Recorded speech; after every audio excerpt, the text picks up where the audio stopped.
সূরা নাহলের 90 নম্বর আয়াত থেকে তেলাওয়াত করা হয়েছে। কোরআনে কারীমের আয়াত সমূহের মধ্যে আজকের পঠিত আয়াতটি অপরিসীম গুরুত্ব রাখে। এমনি তো প্রত্যেকটি আয়াতই গুরুত্বপূর্ণ, এই আয়াতটি একটু ব্যতিক্রম ধরবে। তবেই তো জুমা এবং ঈদের খুতবা এই আয়াতটি প্রতি সপ্তাহে পড়া হয়। দ্বিতীয় খুতবায় ইন্নাল্লাহা ইয়া'মুরু বিল আদলি ওয়াল ইহসান ওয়া ইতা'i যিল কুরবা ওয়া ইয়ানহা আনিল ফাহশাই ওয়াল মুনকারি ওয়াল বাগই ইয়া'iযুকুম লা'আল্লাকুম তাযাক্কারুন। দ্বিতীয় খুতবার শেষের দিকে আয়াতটি পড়া হয়। আয়াতটি এমন প্রভাব বিস্তারকারী, একজন সাহাবী আকসামে সাইফি ইসলাম গ্রহণের পূর্বে যখন সংবাদ পেলেন আরবে এক ব্যক্তি নবুয়তের দাবি করে, উদ্বুদ্ধ হলেন তিনি নিজে আসবেন ওই নবীর কাছে সত্যকে অসত্য যাচ পড়তাল করার জন্য।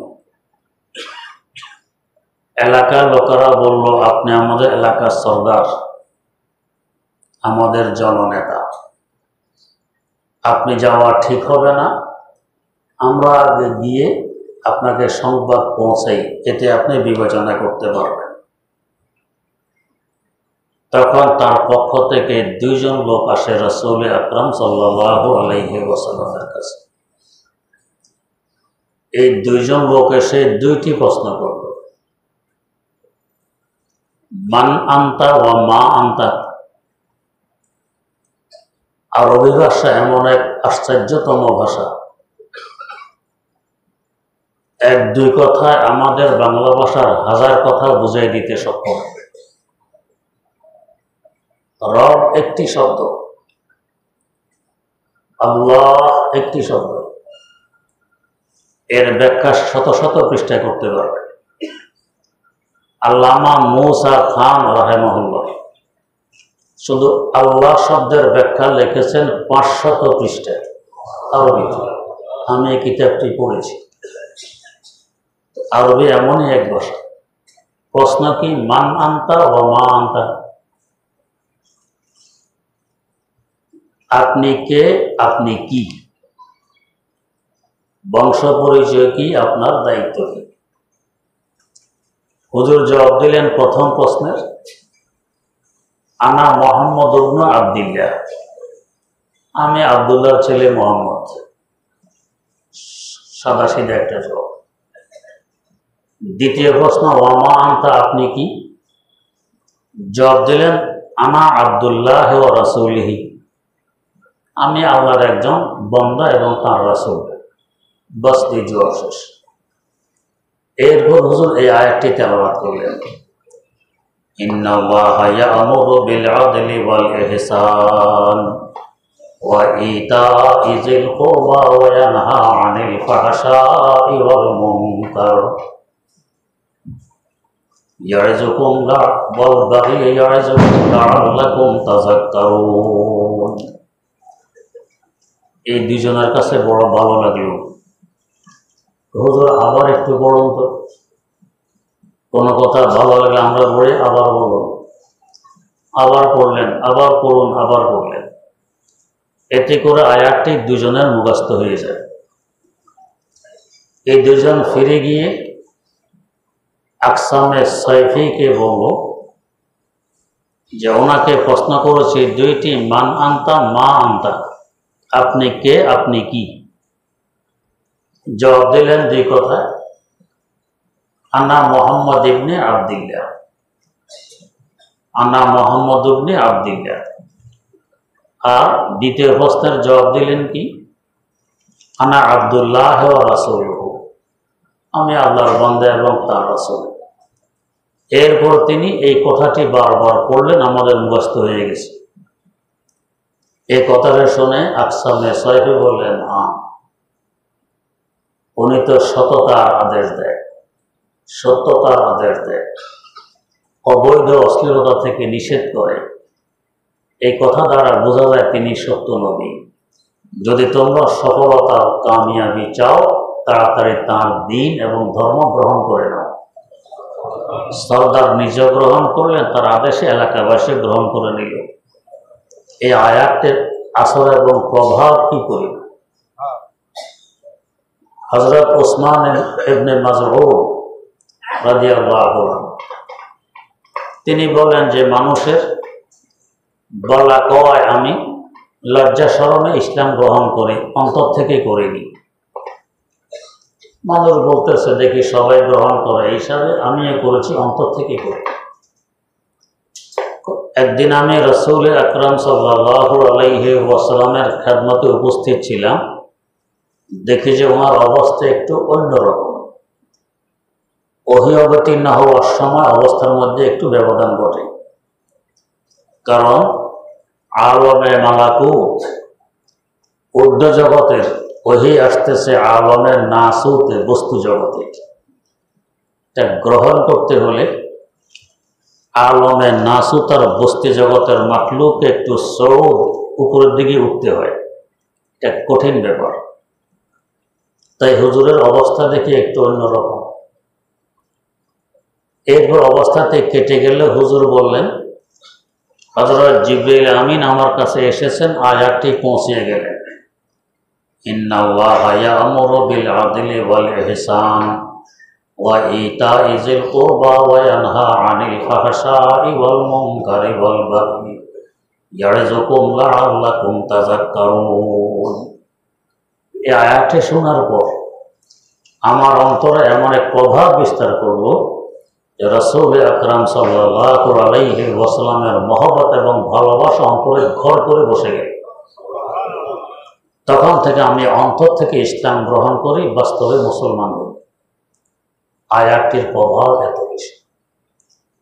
এই আয়াতে 3 কাজের আদেশ এবং 3 কাজের নিষেধ করা হয়েছে।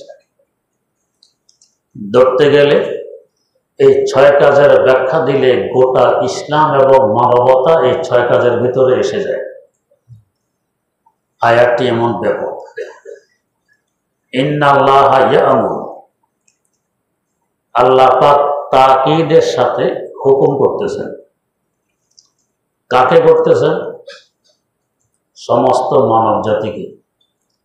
শুধু মুসলমান যে তা আমার, সমস্ত মানব জাতিকে। ইয়া'মুরু কিসের হুকুম? বিল আদলি ওয়াল ইহসান ওয়া ইতা'i যিল কুরবা, 3 কাজের আদেশ। 1 নম্বর বললেন আদলের হুকুম করতেছেন। আইন দাল লাম আদল এর মূল মাদা এবং ধাতু। তার অর্থ হলো বরাবর করা, সমান সমান করা। কিসের বরাবর, কিসের সমান সমান? প্রত্যেক বস্তুর হিসাবে বরাবর আর সমান সমানের মধ্যে ব্যবধান ঘটে। একটি বাঁশ ধরুন 20 হাত লম্বা, যদি বরাবর করে কাটতে বলা হয়, একদিকে 10 হাত আরেকদিকে 10 হাত, এটাও এক বরাবর করে কাটা মধ্যখানে। আর এই বাঁশটিকে যদি 10 হাত 10 হাত 2 দিকে মাপ দিয়ে মধ্যখানে রশি দিয়ে উপরের দিকে উঠান, কোন দিকে উঠবে? বাঁশের আগার দিকে উঠবে, গোড়ার দিকে উঠবে না।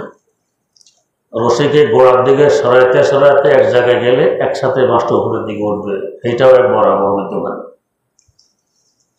যাকে বলা হয় কাইফিয়ত এবং কামিয়তের ব্যবধান।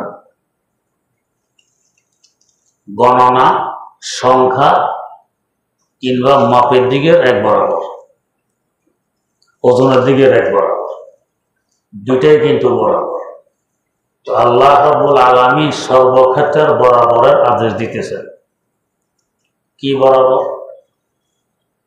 আমাদের যার যার বস্তুর সাথে, যে যে বস্তুর সাথে সম্পর্ক হয়, ওই ওই বস্তুর হিসাবে বরাবর আর আদলের মধ্যে বেশ কম হয়। বাংলা আমরা বলি ইনসাফ, ন্যায়পরায়ণতা। বাংলায় আমাদের এক সম্পর্ক আল্লাহ রাব্বুল আলামিনের সাথে, এই হিসাবে আদলের এক অর্থ। আরেক সম্পর্ক আমাদের নিজের সাথে, এই হিসাবে আদলের কিছু হুকুম হাকাম ভিন্ন। আরেক সম্পর্ক আত্মীয় স্বজনের সাথে, এই হিসাবে আদল আর ইনসাফের হুকুম হাকাম ভিন্ন।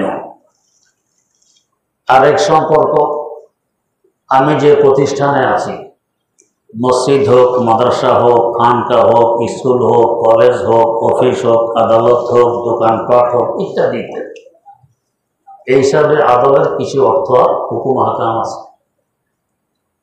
জনসাধারণের সাথেও আমার সম্পর্ক আছে, এই হিসাবে আদলের কিছু হুকুম হাকাম আছে।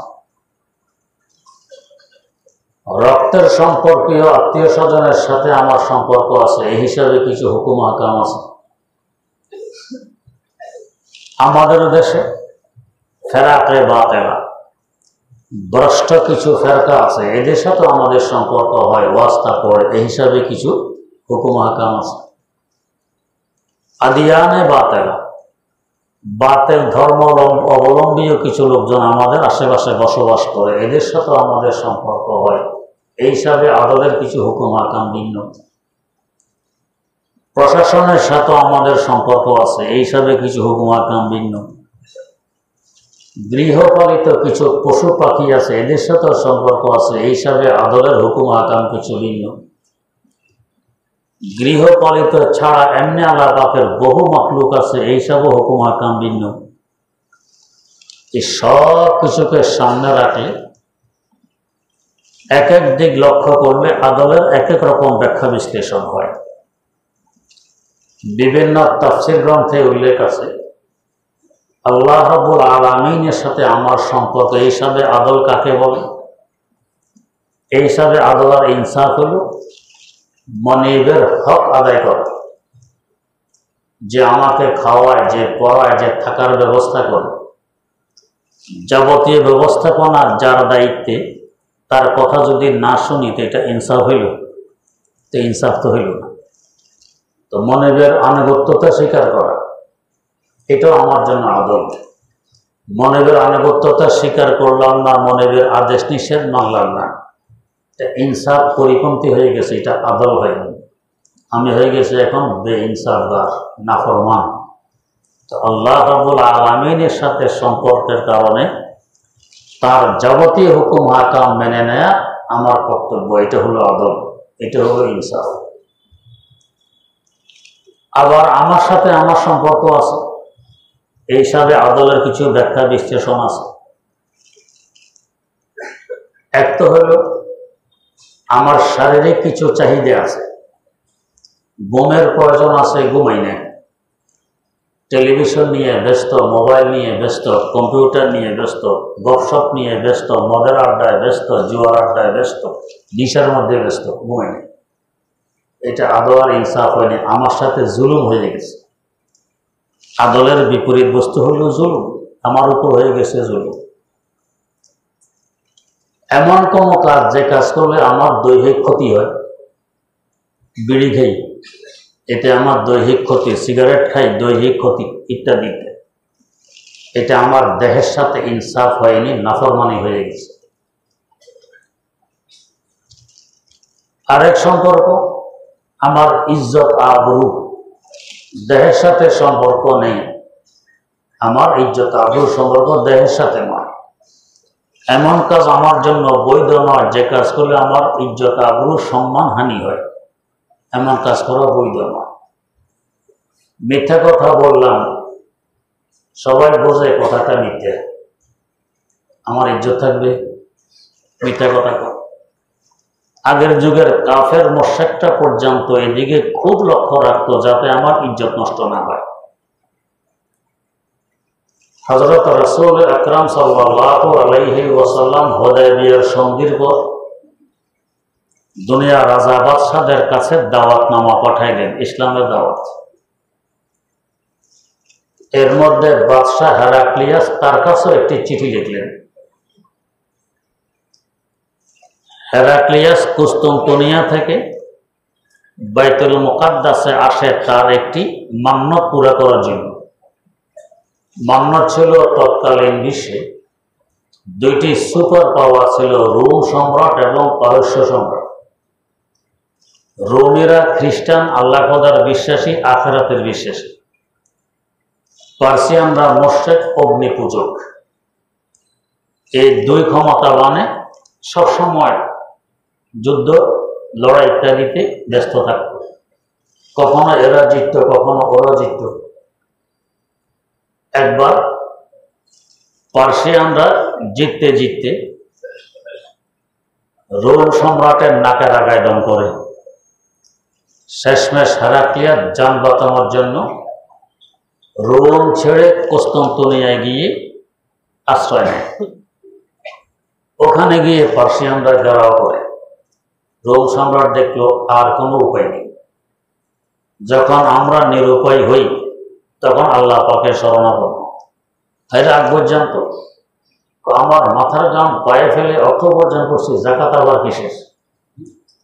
নির্ভর হইলে আল্লাহ যদি এই কাজটা হয়ে যায় তো তোমার রাস্তায় এত টাকা দান করবো। এর আগে দানের কথা নেই, আমার টাকা দান করবো আবার কেন?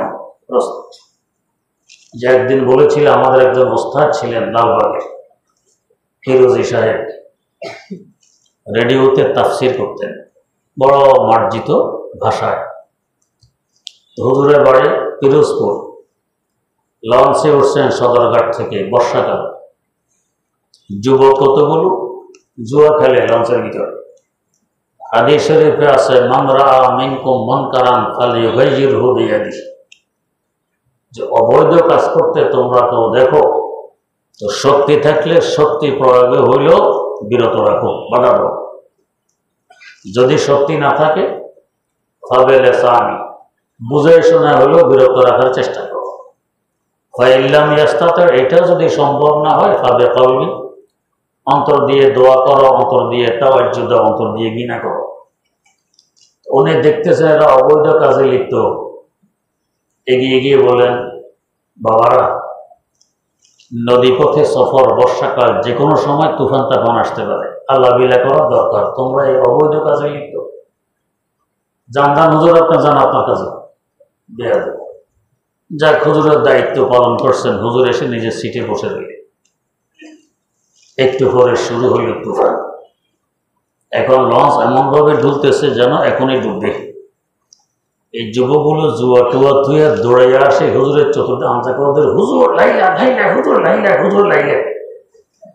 লাইলা ইল্লাল্লাহ বলবো যে এই সময় এখন আর না, লাইলা লাইলা, মজনু লাইলা জপতেছে লাইলা। তো বিপদে পড়লে আল্লাহর কথা হের আগে আল্লাহর কথা মনে পড়ে। তো হেরাক্লিয়াস তো যে আমি সুপার পাওয়ার, যখন বিপদে পড়ছে আর রক্ষা নেই, এখন আল্লাহ শরণাপন্ন। আল্লাহ যদি আপনি আমাকে জয়যুক্ত করেন, আমি পায়ে হেঁটে বাইতুল মুকাদ্দাস গিয়ে আপনার ইবাদত করে আসবো। এটা তার নাম হচ্ছে। এর মধ্যে পারস্য সম্রাটের সাথে তার এক গভর্নরের আন্দোলন শুরু হয়। অবনাগত গভর্নর দেখলো আমি আর এই পদে থাকতে পারবো না, আমাকে বরখাস্ত করে দিই। আমাদের দেশে এক নিয়ম, মানুষে মনে করে আমি যখন খেতে পারবো না তোকেও খেতে দিব না, এরকম। আমাদের এক সাথী ছিল লালবাগে, কোন দিন কোথায় কি দাওয়াত হেরেগুলি খোঁজ আছে। অনেকে মিষ্টি নিয়ে আসে, ফাঁকা নিয়ে এসে হে সব জানে। তো কয়েকজন মিলে কিছু দোয়া কালাম পড়া, ওই লোকের বিদায় দিয়া সাথীরা দোয়া কালাম পড়ছে, মিষ্টি তো সবাই খাবে, এর ইচ্ছা কাউকে দিবে না, একা খাবে। তো করতো কি, মিষ্টির মধ্যে থোক থোক থোক করে থোক দিয়া পুরা মিষ্টি। কে তার থোক খাবে, অনেক একা খায়, নিজের থোক নিজে খাইতে তো অসুবিধা নেই, এখন একা। তো বাকিদের দোয়া কালাম ভরলো, সব বেকার গেল, মিষ্টি খেলো। একদিন সাথে দেখো তোকেও খেতে দিব না, আমরাও থোক দিব, থোক দিয়ে ফিসলে করে ভেজে যত দিতে খরচ দেয় অসুবিধা নেই, এ সবাই থোক খাইতেছে, গেম ফিরতে কিছু নেই। এরকম মানুষ আছে দুনিয়াতে। তো আমিও খেতে পারবো না, তোকেও খেতে দিব না। এই গভর্নর দেখলে আমি ক্ষমতা থাকতে পারবো না, তোকেও থাকতে দিব না। রোম সম্রাটের গুপ্ত রহস্য যত আছে সব হেরাক্লিয়াসের কাছে, আর পারস্য সম্রাটের যত গুপ্ত রহস্য আছে তার গভর্নর সব হেরাক্লিয়াসের কাছে ব্যক্ত করে দেয়। এতে করে রোম সম্রাট নতুন উদ্যমে আবার আক্রমণ করে, ইরানিরা পিছিয়ে হতে বাধ্য হয়, রোম সম্রাট জয়যুক্ত হয়ে যায়। তখন তার মান্নাত পুরা করার জন্য সে বাইতুল মুকাদ্দাসে পায়ে হেঁটে আসে। আর এই সময় রাসূল আকরাম সাল্লাল্লাহু আলাইহি ওয়াসাল্লাম দুনিয়ার রাজা বাদশাদের কাছে দাওয়াতনামা পাঠায়। হেরাক্লিয়াস রোম সম্রাটের হাতেও দাওয়াতনামা পৌঁছে। এখন সে খোঁজ খবর নিবে এই লোকটাকে, জানছে তার বাড়ি আরব, তো দেখো তো আরবের কেউ আমাদের আশপাশে আছে কি। খোঁজ খবর নিয়ে দেখে আরবের এক কাফেলা, তেজারতি কাফেলা, ব্যবসা করতে এসেছে সিরিয়া। আবু সুফিয়ান সেই কাফেলার সর্দার, এদেরকে ডেকে নিল হেরাক্লিয়াসের কাছে। হেরাক্লিয়াস এদেরকে কিছু প্রশ্ন করল, এর মধ্যে অনেক ইচ্ছা কাহিনী আছে। যাই হোক, আবু সুফিয়ান তখন মুশরিক। ও বলে, যদি আমার এই শরমটা না থাকতো, লজ্জা না থাকতো, যে আমার সাথে তো আমার স্বদেশী কাফেলা আছে, এরা দেশে গিয়ে বলবে আমাদের সর্দার সাহেব মিথ্যা কথাও বলে, আমার ইজ্জত যাবে। ইজ্জতের ভয়ে আমি রোম সম্রাটের সামনে একটা মিথ্যা কথাও বলিনি। ইজ্জতের ভয় না থাকলে সুযোগ ছিল মিথ্যা কথা বলতেন, যাতে সেও বোঝে এটা আসলে নবী নয়, তার মিথ্যা দাবি। কিন্তু ইজ্জতের ভয়ে আমি একটা কথাও মিথ্যা বলিনি, সব সত্য সত্য বলে দিয়েছি। তার কথাগুলো থেকে রোম সম্রাট ফল বের করলো যে তিনি সত্য নবী। এরপর আবু সুফিয়ান মিথ্যা বলেনি, অথচ আবু সুফিয়ান তখন নবীকে জানে দুশ্মন ভাবে। তো মিথ্যাকে এই পরিমাণ ভয় পাইত বিজাতি পর্যন্ত। কিন্তু আমরা এখন বুঝি, দেশের কোটি কোটি মানুষ বুঝবে কথা এটা মিথ্যা, হেরফরও বলি। ইজ্জত কি এটাও বুঝি না, ইজ্জত যায় না থাকে এটাও বুঝি না। আপনারা শুনেছেন ইরান থেকে এক ব্যক্তি এসেছে হিন্দুস্তান দেখার জন্য। এক এক দেশের তাহাজিব তামাদ্দুন ভিন্ন, সামাজিক রীতিনীতি ভিন্ন। আমাদের দেশে কিছু হোটেল আছে, হোটেলের সামনে লোকজন থাকে, এরা ডাকে, আসুন খেয়ে যান, খেয়ে যান, সুস্বাদু খাবার আছে, খেয়ে যান। তো বেচারা আসছে হিন্দুস্তান দেখতে, পকেটে পয়সা করেই নেই, রাস্তায় হাঁটতেছে আর দেখে দেখে যায় দোকান থেকে ডাকতেছে, খেয়ে যান, খেয়ে যান। সে মনে করছে দাওয়াত দেয়, বেচারা গিয়ে আচ্ছা তরফে খাইয়ে দেয়। মাশাআল্লাহ, আপনাদের খাবার বড় সুস্বাদু, আল্লাহ বরকত দেয়, তো বিল দিয়ে যান। তো দাওয়াত খেলে কি আবার বিল লাগে, তো কিসের দাওয়াত, আপনারা দাওয়াত দিয়ে আমাকে আনলেন, কি আবার দাওয়াত, পয়সা দেন। পকেটে তো পয়সা নাই, দিবি করছে। হোটেল মালিক দেখে করলামটা কি, খাওয়াইলাম, এখন লস হতে গেল, পয়সা তো নাই, কি করবো। তো বেচারা তো খুব পয়সা পাইলাম না, লস করলাম, নাফির ডেকে মাথা কামাই দিছে একদম, তাকে বেইজ্জত করেছে। এরপরও খুব থামে না, তো আলকাতরাই না তার মাথায় মেখে দেবো। আলকাতরা মাখছে মাথায়, কালো রঙের আলকাতরা যে কাটে দেওয়া হয়, তো সাগরের মধ্যে জাহাজের দেয় আলকাতরা, এইটা মাখছে। এরপরও খুব থামে নেই, গাদার পিঠে সওয়ার করো বেইজ্জতির জন্য। করাও তো করো, পিছনের দিকে ফিরে যায়, সামনে নয়। এরপরও খুব থামে না, বাচ্চা কাচ্চা কতগুলো লাগাই দিল, এর বিরুদ্ধে মিছিল দাও। যেমন মানুষ বলে মিথ্যা কথা বলে কে, অমুক ছাড়া আবার কে, এই ধরনের মিছিল। বেইজ্জত করে তারপর তাকে ছেড়ে দিছে। দেশে ফেরার পর ইরানিরা জিজ্ঞেস করে, ভাই হিন্দুস্তান গেছো দেখতে, কেমন দেখলে? জবাব দেন, মাশাআল্লাহ, মুলকে খুব আসতে, হিন্দুস্তান বড় ভালো একটা দেশ। তো কি ভালো পাইছো? তো খাওয়া দাওয়া ফ্রি, হোটেল খাইলে পয়সা দিতে হয় না, মাথা কামানো ফ্রি, নাফিতের পয়সা দেওয়া লাগে না, মাথায় তেল দেওয়া ফ্রি, তেলেরও পয়সা লাগে না, সাওয়ার হওয়া ফ্রি, বিনা পয়সা সাওয়ার হওয়া যায়। এরপরে মিছিলও দেয় ফ্রি। আমাদের দেশে এক মিছিল বের করতে কত টাকার দরকার, বিনা পয়সা আসে কেউ মিছিলে? আসে না। একই ব্যক্তি আপনারও মিছিল দেয়, আমারও দেয়, এই দলেরও দেয়, এই দলেরও দেয়, এই পয়সার দরকার, দল কি? তো সব ফ্রি, এর থেকে ভালো দেশ আর ভাবেন কই? এই বেচারার বেইজ্জতির শেষ সীমায় পৌঁছাইছে, কিন্তু হে মনে করে কি ইজ্জতের উচ্চ শিখরে আমি পৌঁছে গেছি। ইজ্জত বেইজ্জত বুঝার জন্য তো একটা যোগ্যতা লাগে, এটাও নাই, মিথ্যা বলতেছে। এটা আমার নিজের ইজ্জত নষ্ট হইল, আমার হক নষ্ট হইল, আমার সাথে আমি জুলুম করলাম, ক্ষতি অন্যদের করি নেই, ক্ষতি হয়ে গেছে আমার, এটা বুঝি না। নিজের সাথে নিজের সম্পর্ক। তেমনিভাবে অনেক সময় নিজের ইজ্জত আবরু এমন কোন আচরণের কারণে আমরা নষ্ট করে ফেলি। একখানে যাইতেছি, বাসের চাকা পাঞ্চার হয়ে গেছে, এখন বেচারা নেমে যত তাড়াতাড়ি সম্ভব চাকা এটা খুলে আরেকটা লাগাবে। বাসের যাত্রীরা সব রাস্তার মধ্যে হাঁটে, এক বেটা এসে বড় গরম কন্ট্রাক্টরের সাথে, আমার পয়সা দিয়ে দাও, নষ্ট বাস নিয়ে আসো, পয়সা দিয়ে দাও। একবার, দুইবার, তিনবার। বেটা কয়, আপনার কিন্তু এখন খালি হাত। আমার হাতে দেখছেন ডান বাড়িটা, ওই যে চাকা যে খোলে আছে দেখছেন, পেসেঞ্জার আপনি একা, এরা তো কেউ পয়সা চায় না, আপনি এত ব্যস্ত হয়ে পড়লেন পয়সার জন্য, চাকা আমি নষ্ট করছি, হইতেই পারে। তো নিজের ইজ্জতটা নিজে নষ্ট করে, এটা বৈধ নয়। আমার ইজ্জত হেফাজত দায়িত্ব আমার, এমনকি আশপাশে যারা আছে হেদেরও অন্যের ইজ্জতের হেফাজত দায়িত্ব আমার। ব্যতিক্রম করলাম, এটা আদলের পরিপন্থী, এটা জুলুম হয়ে গেছে। তো নিজের সাথে নিজের সম্পর্ক এই হিসাবে আমার ইজ্জত রক্ষা করার দায়িত্ব আমার। এমন কাজ করা যাবে না যে কাজগুলো আমার ইজ্জত নষ্ট হয়। এখানে আরেকটি কথা বোঝার আছে, সেইটা হলো অনেক সময় আমরা বিনয় আর নম্রতা মনে করে বলি কি, আমি কিছু জানি না, শুনি না, মূর্খ মানুষ, এলেম নেই, আমল নেই, এই কোন রকম আছে। সব মানুষ সব কথা বোঝার যোগ্যতা রাখে না। অনেকে মনে করে, ও আসলে এলেম নেই, কালাম নেই, আমল নেই, কিচ্ছু নেই। তো ওনার কথা, ওনারা ইমাম বানাইলেন, নিজে তো বলতেছে এলেম নেই, নিজে বলতেছে আমল নেই, এরে আমরা ইমাম বানাই কি হিসাবে? এতে বাদ দিতে হবে। তো বোঝার মতো যোগ্যতা নেই। উনি যে তাওয়াজু আর বিনয়ী হিসাবে বলছে, এটা বোঝে না। তা সর্বক্ষেত্রে এগুলো বলা যায়, সর্বক্ষেত্রে এগুলো বলা যায়। আমার এক দাদা ওস্তাদ ছিলেন, বিচার সালিশে গেলে বলতেন, আমি কিন্তু মাওলানা। কেন এই কথা বলার দরকার? নাকি কিবির, অহংকার, বড়ত্ব? না, উল্টা পাল্টা বিচার করবা, ইনসাফ পরিপন্থী কোনো বিচার করবা, ভুল ধরার মতো লোক এখানে আছে, আমি মাওলানা, এটা জরুরি। এটাকে বলে খুদি, এটা কিবির নয়, অহংকার নয়, অহমিকা নয়, এটাকে খুদি বলে, এটা জরুরি। আর আমি কিছু জানি না, আমি শিখি, এটাকে বলে বেখুদি।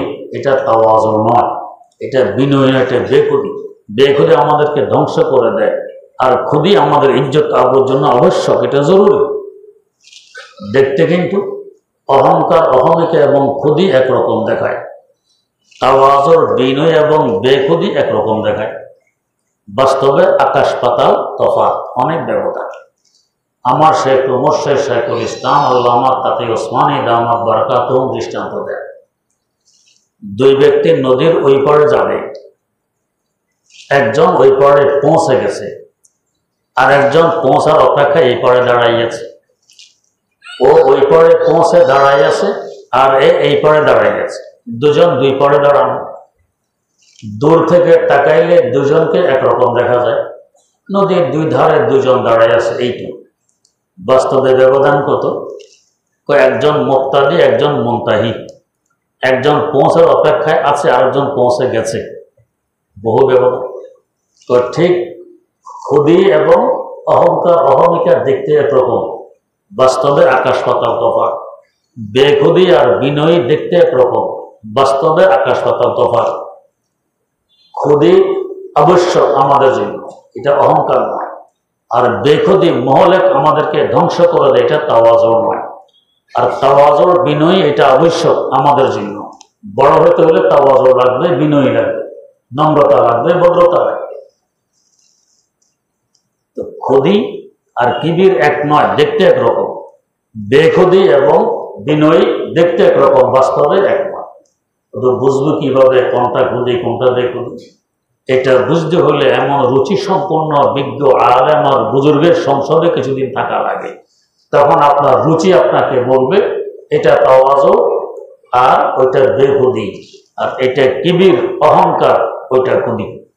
এমনি একে একে দুই, এভাবে বুঝাই দেয়া এটা সম্ভব নয়। যেমন আমার এক ওস্তাদ এক বেটা দাওয়াত করছে, তো হুজুর গেছেন, বিদায়ের সময় হুজুরের হাতে টাকা দেয়। ও কি দাও? হাদিয়া দিই। হুজুর দেখে যে 5 টাকা, এর মুখে মারছে।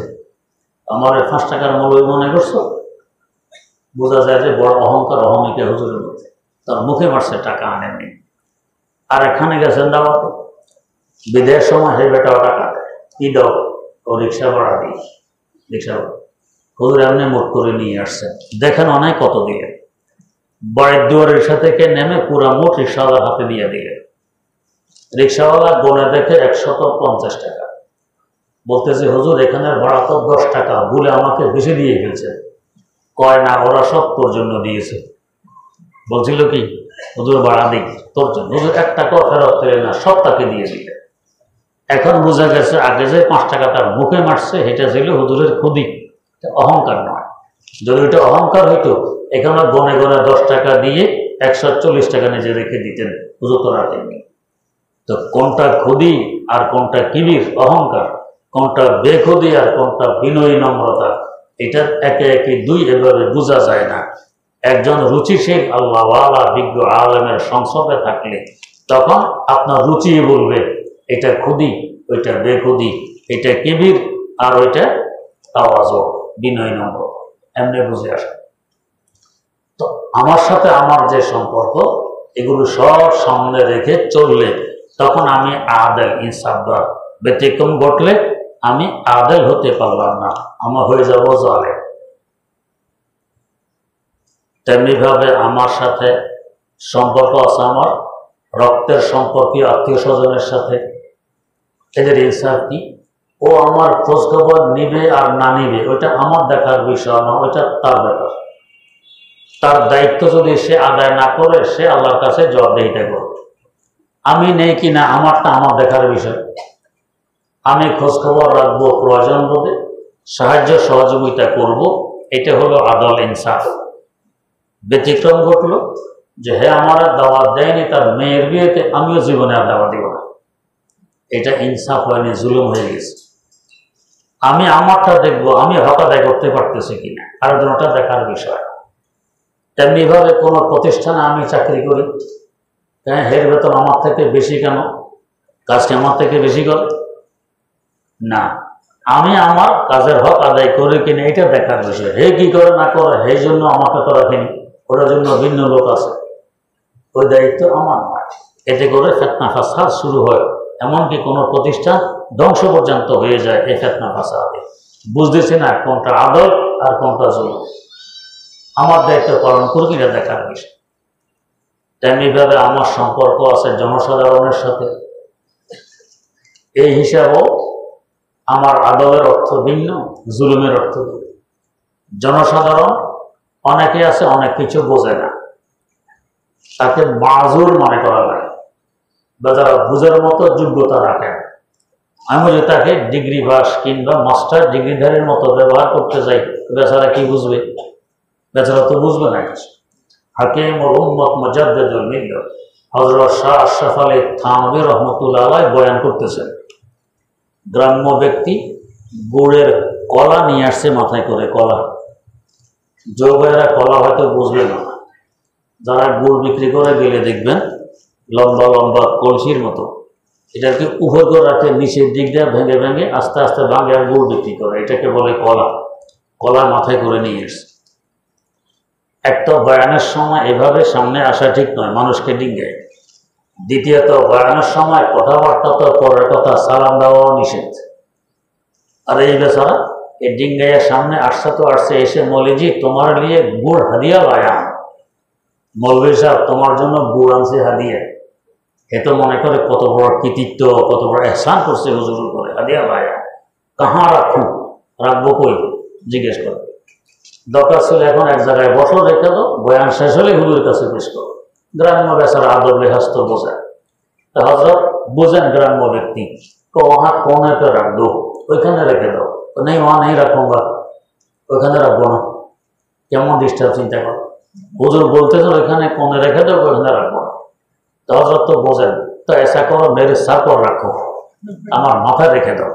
এই বেচারা সুন্দর করে হুজুরের মাথায় তুলে দিচ্ছে, পুরা গুড়ের কলা বয়ানের সময় হুজুরের মাথায়। বলেন তো আমরা হলে লাঠি হইতেন।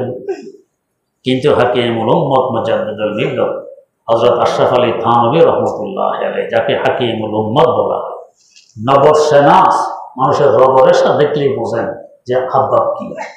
বোঝেন গ্রাম্য ব্যক্তি এগুলি বোঝে টোঝে না, মাযুর। তো হযরত নিজের মাথা থেকে নিয়ে যেখানে রাখতে বলছিলেন নিজে নিয়ে সেখানে রেখে দিই। এখন হে খুশি, হুজুরের মাথায় দিতেই পারছে হাদিয়া। আরেক বাটা একদিন 10 টাকা হাদিয়া দিছে। হাদিয়া দিয়ে মনে করে হুজুরকে তো আমি কিনেই ফেলছি, হাদিয়া দিতে। তো বস সারাদিন হুজুরের পিছা ছাড়া না, এই কথা সেই কথা, হাবি যাবি দরকার এনে দরকার। শেষ সময় বাধ্য হয়ে তো ভাই তোমার 10 টাকা তুমি ফেরত নাও, এই 10 টাকা দিয়ে আমার সারাদিন নষ্ট করছো তুমি, দরকার নেই, 10 টাকা তোমার টাকা তুমি ফেরত। আর আমরা তো এখন আরো 10 কদম এগিয়ে। আমি দান করছি মাদ্রাসা কিংবা মসজিদে, মনে করে কি হুজুরে বড় উপকার করলেন, আপনি আপনার উপকার করছেন। মাদ্রাসার দান করছেন, সব হুজুর হবে না আপনি হবে, আপনি পাবেন। মসজিদে দান করছেন, সব কে পাবে, আপনি পাবেন। কিন্তু মনে করে কি হুজুরে বড় উপকার করছি, মাদ্রাসার টাকা দিয়ে আসছি, এখন হুজুর আমার কথা শুনবে না তো কার কথা শুনবে? বড় অবদান নয়। তো জনগণের অবস্থা তো হইল এরকম, বোঝে না অনেক কিছু। এই যে আমাদের মসজিদের কাজ চলতেছে, আল্লাহু আকবার, কত রকমের প্রশ্ন, কত উত্তর দিবেন। যখন পাইলিং হইতেছিল, আরে সর্বনাশ, এত টাকা মাটির নিচে ঢুকানোর কি অর্থ? মসজিদের টাকা নষ্ট হইতেছে, কেন এত টাকা মাটির নিচে ঢুকাবো? আরে মাটির নিচে এত টাকা না ঢুকাইলে এখানে একসময় ডোবা ছিল, মসজিদ ভেঙে পড়বে, মসজিদ টিকবে না। আচ্ছা, এরপর ফাইলিং হয়ে গেল, যখন মাটি খোদা হলো, ফাইলের মাথা উঠছে 222টা পাইল। হায় হায় হায়, এত ভিলার মসজিদের ভিতরে নামাজ পড়বো কই? ফাইলের মাথা যখন উঠছে, এত ভিলার মসজিদ নামাজ পড়বো কই? কি করলো হুজুরে এটা? হ্যাঁ, হুজুরের দোষের শেষ নেই। আচ্ছা, গেল। এরপর ফাইলের মাথা ভাঙতে হয়, কারণ এই যে ডালাই হয় পাইলে, ডালাই তো প্রথম শুরু একদম তলা থেকে, পাইপ দিয়ে ডালাই ঢুকানো হয় তলায়, আস্তে আস্তে উপরের দিকে ওঠে। উঠতে উঠতে ঘোলা পানিটা মাথায় থাকে, তাই মাথাটা থাকে দুর্বল, এটা ভাঙতেই হবে। মাথা যখন ভাঙা শুরু, ইন্না লিল্লাহ। মসজিদে তো মা বাবা নাই, পয়সা তো মসজিদে যায়, হুজুরের কি?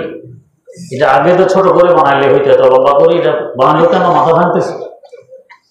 দোকানে আলোচনা সমালোচনা, একবার বলতেছে বলি ইঞ্জিনিয়ারিং ব্যবসা, আমরা আলোচনা করলে কি লাভ? কি ইঞ্জিনিয়ার, আমরা কিছু বুঝি না? আমরা বুঝি, কেন ভাঙবে এগুলি? মসজিদের মা বাপ নেই, এই প্রশ্ন। আচ্ছা, ফাইল ভাঙা হইল, এখন ফাইলকে বসাইতে হবে। দেখছে না চতুর্দিকে ওয়াল, এত ছোট হাউস, পানি কতটুকু ধরবে এখানে? ওজুর পানি হবে এটা?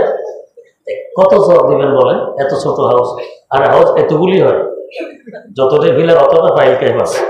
তো এত ছোট ছোট হাউসে পানি কি উজু হবে? কি এত জবাব দেয়? আমি যে বুঝি না এটাও বুঝি, কি অবস্থা? আল্লাহ হেফাজ করুন। তো জনগণকে বুঝতে হবে, তারা পাবলিক বোঝে না। হে মাযুর, করুক সুয়াল, যদুর ভারী জবাব দেই, ঝগড়া করবো না। এটা মাযুর, এটা হলো তার সাথে আদব ইনসাফ। এখানে ঝগড়া করা ইনসাফ হবে না, তো মাযুর বোঝে না, এসে ঝগড়া করতে গেলে জুলুম হবে।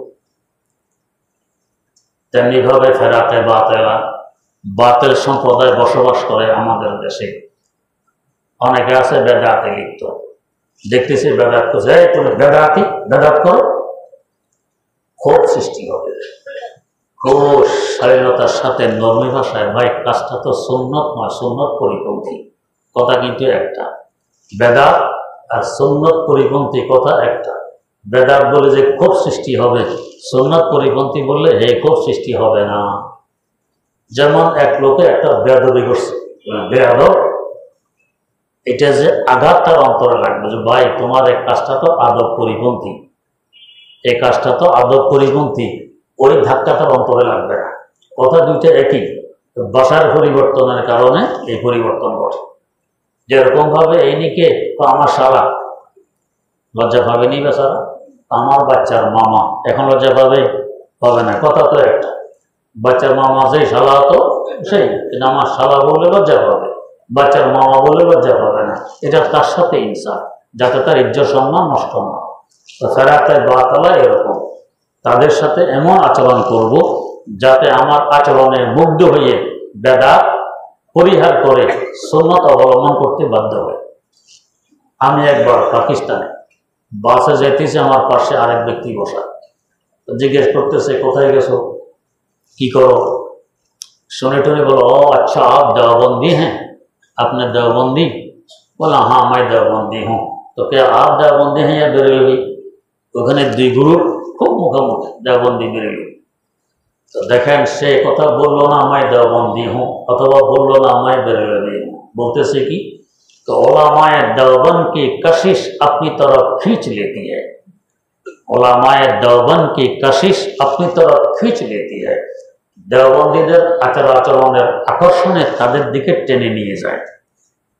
আমি দেওবন্দি সরাসরি না বলে এই কথা বলল কি, ওলামায়ে দেওবন্দের আচার আচরণে আমাকে তাদের দিকে টেনে নিয়ে যায়। আচরণ কাকে বলে চিন্তা করতে রাখে, বাতিলের সাথে ওলামায়ে দেওবন্দ হলো আচরণ। দারুল দেওবন্দের প্রতিষ্ঠাতা হুজ্জাতুল ইসলাম আল্লামা কাসেম নানুতুবি রাহিমাহুল্লাহ এখানে গেছেন, সাথে ওনার কিছু ছাত্ররাও আছে। এদের মধ্যে তার প্রসিদ্ধ ছাত্র আমাদের মুরব্বীদের মুরব্বী শাইখুল হিন্দ আল্লামা মাহমুদ হাসান দেওবন্দি রাহিমাহুল্লাহ ছিলেন। রাত্রে শোয়ার সময় এক ছাত্র বলতেছে, আজ ফজর কি নামাজ ফলা মসজিদ যাকে পড়েंगे, আজকের ফজরের নামাজ অমুক মসজিদে গিয়ে পড়বো। আজান তো বেগাইর এই মসজিদের ইমাম আমাদের হুজুরকে কাফের ফতোয়া দেয়, এখানে গিয়ে নামাজ পড়বো। এদের মধ্যে তর্ক বিতর্ক, যাই হোক শুয়ে বসে। ফজর আগ দিয়ে হজরত নানুতুবি রহমতুল্লাহ এসে এদেরকে উঠে বলেন, চলো ভাই নামাজ পড়তে আতে হ্যাঁ, চলো ভাই নামাজ পড়ে আসে। ছাত্রদেরকে নিয়ে সোজা এই মসজিদে, যে মসজিদে আলোচনার ছাত্ররা করছে ওই মসজিদে উপস্থিত হলেন, নামাজ পড়লেন। মুসলা দেখে আল্লামা কাসেম নানুতুবি মোসাফা না করে থাকতে পারে, মোসাফা করতেছে। এখন সব মুসলিরা মোসাফা করে, ইমাম যদি না করে কেমন দৃষ্টি করবে, তো মনে তো চায় না, হেতু মনে করে কাফের। তারপরও খাতিরে, মানুষের অন্তর জয়ের খাতিরে মোসাফা করছে। হজর হাতটা ধরলেন, ছাড়লেন না।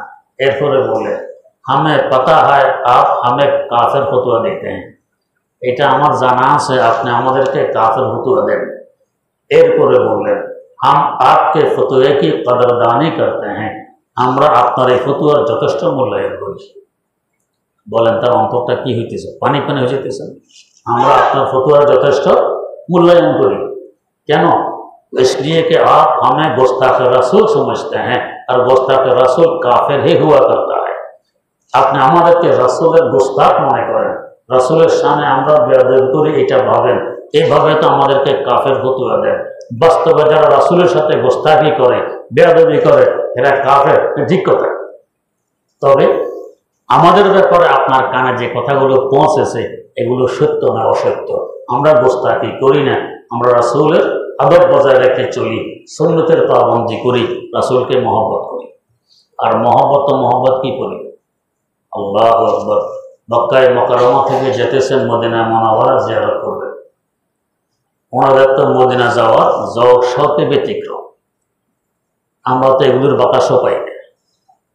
তাদের তো অবস্থা হলো শখে আতিশে তরফতা হৌসদা মাই বেকরার, শখে আতিশে তরফতা হৌসদা মাই বেকরার, হাজিরে শহরে মদিনা কব নসিবে হো মুঝে, गुंबदे खजरा दिखा दे रोज़ाए अतहर मुझे, दरमियाने कब्र मिंबर गिड़गिड़ाने दे मुझे, रोज़ाए अक़दस दिखा कर इश्क़ में दीवाना हुआ, मिस्ले बू बकरो उमर उस्मान अली कर दे मुझे।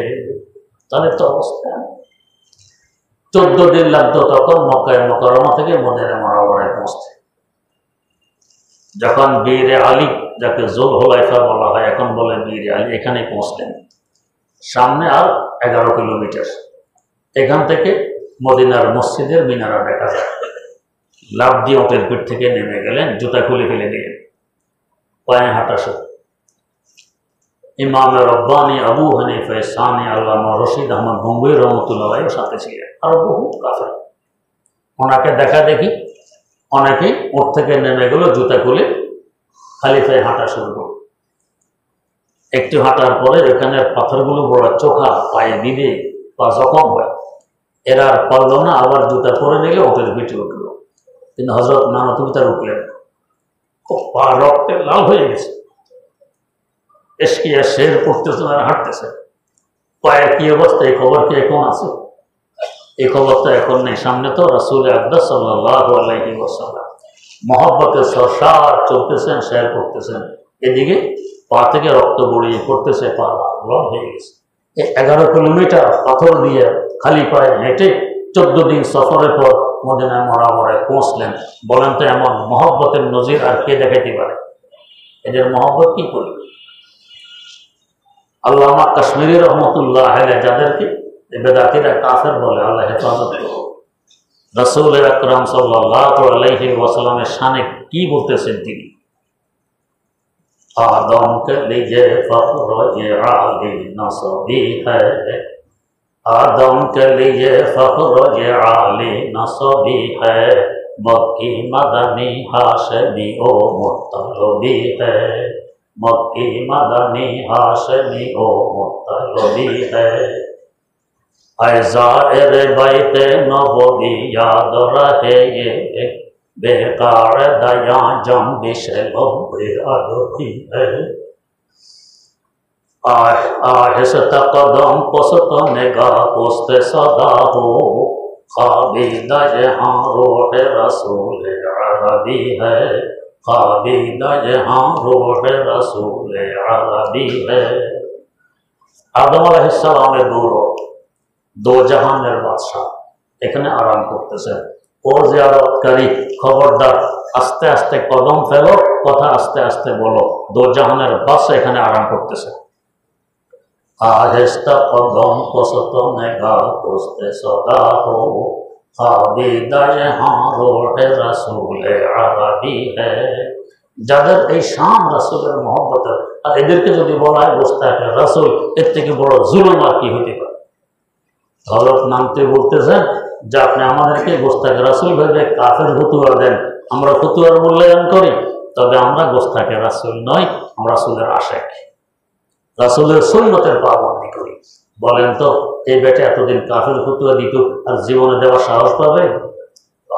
তো ফেরাতে বাতিলার সাথে এইভাবে আচার আচরণ ব্যবহার করা, এটা হবে আদল, আর তার উল্টা করা এটা হবে জুলুম। যদি বলে এই বেদাতের বাচ্চা, শুনবে আমার কথা? শুনবে না। আগে যদি বেদাত একটা করতো, এখন 3টা করবে।